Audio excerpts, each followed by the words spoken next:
വളരെ ചിന്തിക്കണം. രാവിലെ ചിന്തിക്കാൻ വേണ്ടി വരണം. നിസ്കാരമൊക്കെ തുടങ്ങി.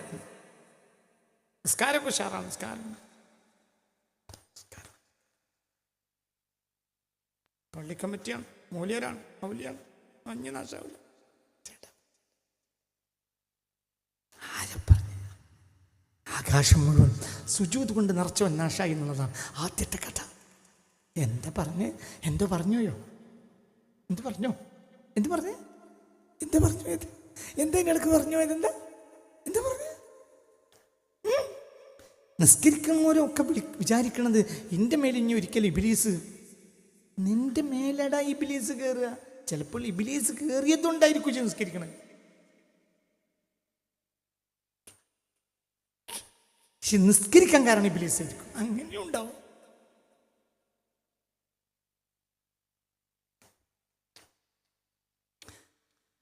ഒരാളെ എനിക്കറിയാം. അദ്ദേഹത്തിൻ്റെ ഭാര്യ വളരെ സൈലൻ്റായ സ്ത്രീയായിരുന്നു. പിന്നീട് അവളെ തടിയിൽ ശൈത്താൻ കയറി. ഈ ഭർത്താവൻ എന്നോട് പറഞ്ഞ സംഭവമായി പറഞ്ഞു. അങ്ങനെ ശൈത്താനൊക്കെ കയറിയ കുറേ കാലം കഴിഞ്ഞപ്പോൾ ഇവൾ വളരെ സ്മാർട്ടായി. പിന്നെ പിശാച് കയറിയതിന് ശേഷം പറയുമ്പോഴത്തേന് ചായ, കടി, കഞ്ഞി, കാര്യമെല്ലാം ഭയങ്കര ഹൈ സ്പീഡാണ്. അപ്പോൾ കൂട്ടത്തിൽ യാത്ര ചെയ്യുമ്പോൾ ഒരാൾ പറഞ്ഞു, നമുക്ക് ആരെങ്കിലും ഒരാളെ കാണിച്ചിട്ട് ആ ശൈത്താനൊന്ന് ഇളക്കണം, ഒഴിവാക്കണം. അപ്പോൾ ഭർത്താവ് പറഞ്ഞു, ദയവായി ഒഴിവാക്കണ്ട.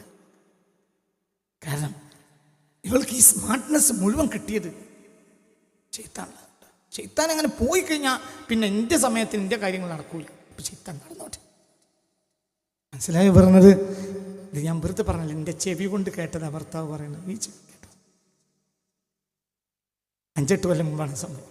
എന്താ പറഞ്ഞത്? ഞാൻ ഒരു ഉപമ പറഞ്ഞതാണ്. ഇത് നിസ്കരിക്കണ്ടെങ്കിൽ അതിൻ്റെ കാരണം തന്നെ ശൈത്താനായിരിക്കും. നിസ്കരിച്ചവരൊക്കെ ശൈത്താൻ കാരണമാണെന്നല്ല, നിസ്കരിച്ചവർ ശൈത്താൻ കാരണമല്ല എന്നുമല്ല. നല്ലൊരു ശതമാനം ആളുകൾ നിസ്കരിക്കാനും കാരണം ശൈത്താനാണ്.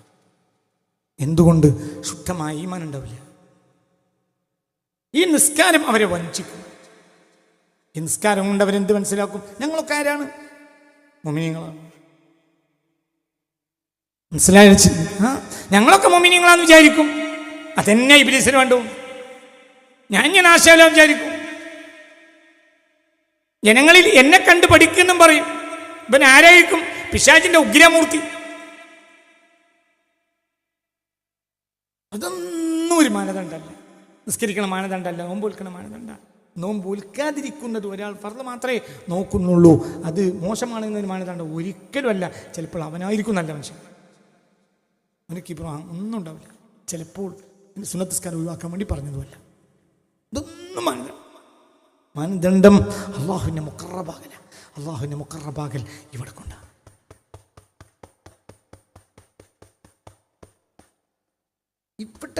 ഇവിടെ ആർക്ക് കൊടുക്കണം? ഇവിടെ അള്ളാഹുവിന് കൊടുക്കണം. ഇവിടെ ഇവിടെ അള്ളാഹുവിന് കൊടുക്കണം. ഇവിടെ അള്ളാഹുവിന് കൊടുത്തു കഴിഞ്ഞാൽ പിന്നെ ഒരു പ്രശ്നമില്ല. ഇത് അള്ളാഹുവിന് കൊടുക്കണം. അത് വലിയ പ്രയാസമാണ്. അള്ളാഹുവിന് കൊടുക്കണം. തവക്കുൽ എന്താണെന്ന് മുത്തവക്കിലിനൊരു ഉപമ പറയാൻ ഈ ബഹുമാനപ്പെട്ട സഹൽ ഇബ്നു അബ്ദില്ലാ റളിയല്ലാഹു അൻഹു ചോദിക്കപ്പെട്ടു. ആ മഹാൻ്റെ പേരൊക്കെ കേട്ടാൽ റളിയല്ലാഹു അൻഹു എന്ന് പറയാത്തവരെ ഞാൻ എൻ്റെ സദസ്സിൽ നിന്ന് പുറത്താക്കും. അത്രയും വലിയ മഹാനാണ് സഹൽ ഇബ്നു അബ്ദില്ലാ റളിയല്ലാഹു. ഞങ്ങളോട് ഞാൻ പലപ്പോഴും പറഞ്ഞതാണ്, സഹലിനെ പോലെ ഒരു മഹാൻ പിൽക്കാലത്തുണ്ടായിട്ടുണ്ടോ എന്ന് സംശയമാണ്. അത്രയും വലിയ മഹാനാണ് സഹൽ ഇബ്നു അബ്ദില്ലാ അത്തസത്തുരി റളിയല്ലാഹു അൻഹു. അത്രയും വലിയ മഹാൻ. ആത്മീയ ലോകത്ത് ഞാൻ ഏറ്റവും ബഹുമാനിക്കുന്ന മഹാന്മാരിൽ മഹാനാണ് സഹൽ ഇബ്നു അബ്ദില്ലാ റളിയല്ലാഹു. അപ്പോൾ സഹൽ റളിയല്ലാഹുവിനോട് ചോദിക്കപ്പെട്ടു, മുത്തവക്കിലിനെ ഒരു ഉപമ പറഞ്ഞു തരൂ. ഒരാൾ അല്ലാഹുവിൽ മുത്തവക്കിലാണെങ്കിൽ ഒരു ഉപമ പറഞ്ഞു തരൂ. ഫഖാൽ, അപ്പോൾ സഹൽ പറഞ്ഞു, അയകൂനൽ അബ്ദു കൽ മയ്യിതി ബൈനൽ ഗാസിൽ. أن يكون العبد بين الله عز وجل كالميت بين الغاسل ليس له حركة ولا تدبير. حسبي ربي جل الله على النبي صلى الله لا إله إلا الله. حسبي ربي جل الله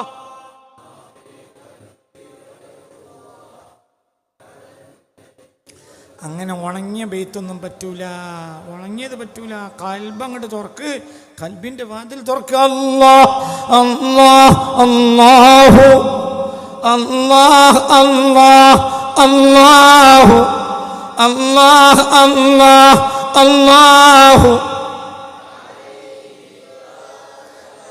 അല്ലാഹ് അല്ലാഹ് അല്ലാഹു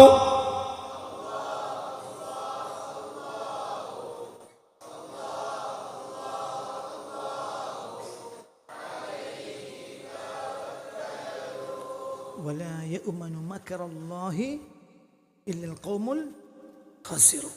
هذا سورة ولا يؤمن مكر الله إلا القوم الخاسرون. ഓർമ്മല്ലേ ഏതാ സൂറത്ത് നോക്കി ഒന്നുകൂടി ولا يؤمن مكر الله إلا القوم الخاسرون. അർത്ഥം വെക്ക് വെളുത്ത തലയൊക്കെ ഇട്ടിട്ടിയാ പോരാ, അർത്ഥം വെക്ക്. എന്താണ് പറഞ്ഞത്? വെറുത്ത തലയൊക്കെ ഇട്ട് അങ്ങാടി പോയി പൈസ കൊടുത്താർക്കും കിട്ടും, ഏത് കള്ളനും കിട്ടും. അർത്ഥം വെക്ക്. ولا يؤمن مكر الله إلا القوم الخاسرون. അർത്ഥം വെക്ക്. അതിൻ്റെ അർത്ഥം വെക്ക്. എന്താ സുഹൃത്ത് മോനെ? തഫദ്ദൽ, തെറ്റിക്കൂടെ മോനെ. عرف correct. ولا يؤمن مكر الله. അർത്ഥം വെച്ചാൽ ഇന്നത്തെ ക്ലാസ് അവസാനിപ്പിക്കും. അർത്ഥം വെക്കും. എന്തെന്ത് വിചാരിച്ച്? നിർഭയനായ അവസാനത്തെ ആൾ മുഹമ്മദ് മുസ്തഫയാണ്. പിന്നെ ആരടാ നിർഭയൻ? മനസ്സിലായില്ല? അതിൻ്റെ അർത്ഥം പേച്ചോരുന്നല്ല, നിർഭയന അല്ല, അതുകൊണ്ട് പേച്ചില്ല, നിർഭയനായി പേച്ചു. ഷെയ്ഖ് അബ്ദുൽ ഖാദിർ ജിലാനി പേച്ചില്ല. എന്തുകൊണ്ട്? മരണം വരെ നിർഭയനല്ല, പേടിയാണ്. അമ്പിയായിനെ പേടിക്കണ്ട, പക്ഷേ അവരും നിർഭയരായിരുന്നില്ല. അതേസമയത്ത് അവർ പേടിക്കണ്ട. അതിന് ശേഷമുള്ളവർക്കൊക്കെ എന്ത് ചെയ്യണം? അല്ലെങ്കിൽ റസൂലുള്ളാഹി സർട്ടിഫൈ ചെയ്യണം. മനസ്സിലായില്ല?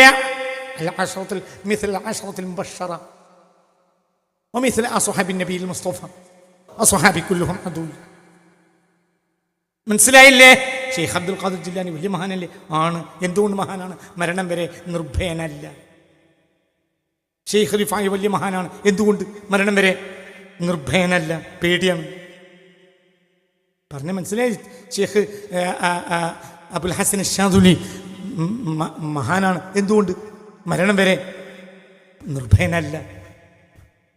നമ്മൾ നല്ലവരല്ല. എന്തുകൊണ്ട്? ഇപ്പോൾ തന്നെ നമുക്ക് 5 വക്ത് നിസ്കാരം നടക്കുന്നതോടുകൂടെ നമ്മൾക്ക് നിർഭയമായി, ഇനി എനിക്ക് ചെയ്താൻ കയറൂല.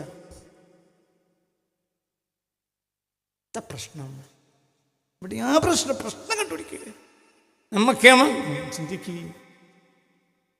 ചിന്തിക്ക്. രാജാവിൻ്റെ പട്ടിയെ കുളിപ്പിക്കണ ജോലി കിട്ടുമ്പോഴത്തിന് രാജാവിനെ പോലെ വർത്താനം പറഞ്ഞാൽ എന്ത് ചെയ്യും? എന്ത് പറഞ്ഞേ?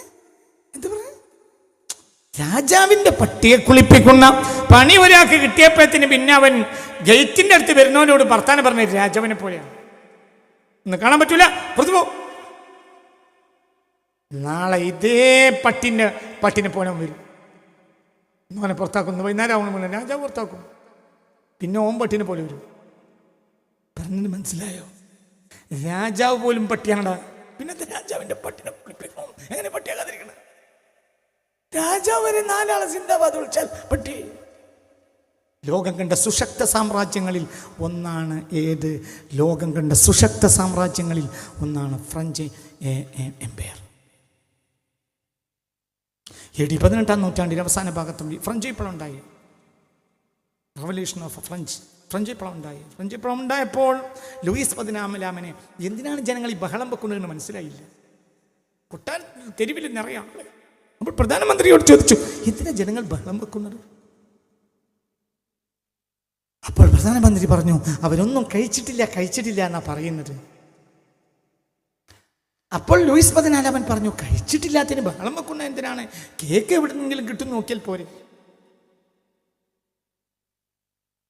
അതായത് പട്ടിണി കൊണ്ടാണ് കഴിക്കാത്തത് എന്ന് മനസ്സിലാക്കാനുള്ള ബുദ്ധി ലൂയിസ് 14 ഇല്ല. അയാൾക്ക് അങ്ങനെ ഒരു അനുഭവം ഇല്ലല്ലോ. അയാൾക്ക് വയറ്റിളക്കം പിടിക്കുമ്പോഴാണ് അയാൾ കഴിക്കാതിരിക്കുക. അന്ന് അയാൾ കേക്ക് കഴിച്ച് അഡ്ജസ്റ്റ് ചെയ്യും. അപ്പോൾ ജനങ്ങളൊന്നും കഴിച്ചില്ല എന്ന് പറഞ്ഞപ്പോൾ ലൂയിസ് 14 വിചാരിച്ചത് ഇവർക്കെല്ലാം തിന്നിട്ട് വയറിളക്കം പിടിച്ചാണ്. എൻ്റെ കൂടെ ഇല്ല. അതുകൊണ്ട് ലൂയിസ് 14 എന്ത് പറഞ്ഞു? 12-ാം നൂറ്റാണ്ടിന്റെ അവസാനമാണ് ഈ സംഭവം. അതിനുശേഷം ഈ ഫ്രാൻസിൽ ചക്രവർത്തിയാകുന്നത്, ഭരണാധികാരിയാകുന്നത് നെപ്പോളിയൻ ബോണപ്പാർട്ടാണ്. അതിനു മുമ്പുള്ള കാലം ഈ പറയുന്നത്. നെപ്പോളിയന് മുമ്പാണ് എന്ത് ലോകത്തെ സുശക്തമായ ഫ്രഞ്ച് എംപയറിന്റെ അവസാനത്തെ ചക്രവർത്തിയെ പറ്റിയാണ് ഈ പറയുന്നത്. മനസ്സിലായോ? അപ്പൊ അയാൾക്ക് അനുഭവമില്ല. അയാളെ സംബന്ധിച്ചിടത്തോളം തിന്നാതിരിക്കാൻ ഒരു അനുഭവം അയാൾക്കില്ല.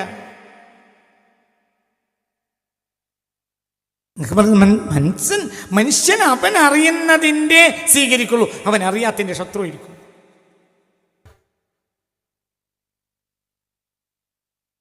മാഷാ അല്ലാ, മാഷാ അല്ലാ.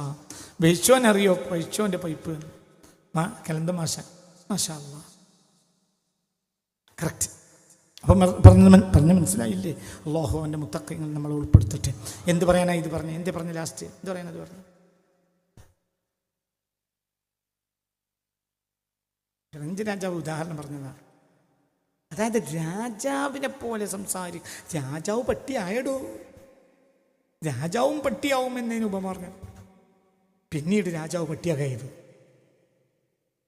രാജാവിൻ്റെ പട്ടിയെ കുളിപ്പിക്കുന്നവൻ രാജാവിനെ പോലെ സംസാരിച്ചാൽ എന്ത് ചെയ്യും?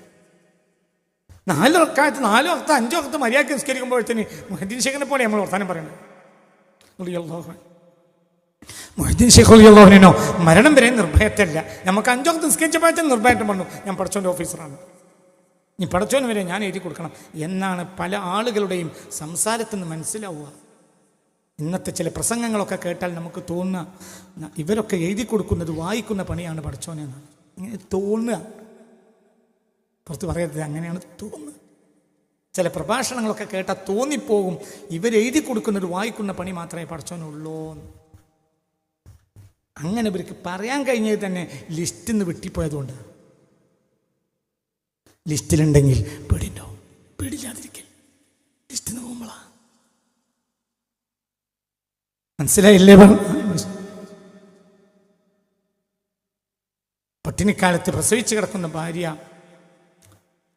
കരിഞ്ഞി, ഒന്നും തിന്നാനില്ല, ഞാൻ പ്രസവിച്ച് കിടക്കുകയാണ്, നിങ്ങൾ എന്തേലും ചെയ്യും. അപ്പം ഭർത്താവ് കുറേ ചിരിച്ച്.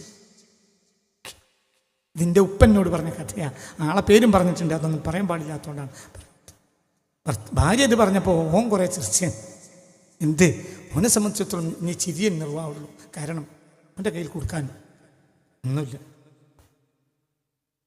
കട്ടൻ ചായ ഉണ്ടാക്കി കൊടുത്താൽ അല്ലാതെ മധുരട്ടിട്ടില്ല എന്നോ അത് കാപ്പി മതിയായിരുന്നു എന്നോ അപ്പോഴല്ലേ പ്രശ്നങ്ങൾ ഉണ്ടാക്കുള്ളൂ. ഒന്നും കൊടുക്കാതിരുന്നാലോ? കൊടുക്കാനൊന്നുമില്ല. മനസ്സിലായല്ലോ പറഞ്ഞത്? എന്നതുപോലെ നമ്മളെ സംബന്ധിച്ചിടത്തോളം നമ്മളെ ഒന്നുമില്ല, ഒരു ഈമാനുമില്ല, ഒന്നുമില്ല. അപ്പോൾ പിന്നെ ധൈര്യത്തെ സംസാരിക്കാം, എങ്ങനെ സംസാരിക്കാം?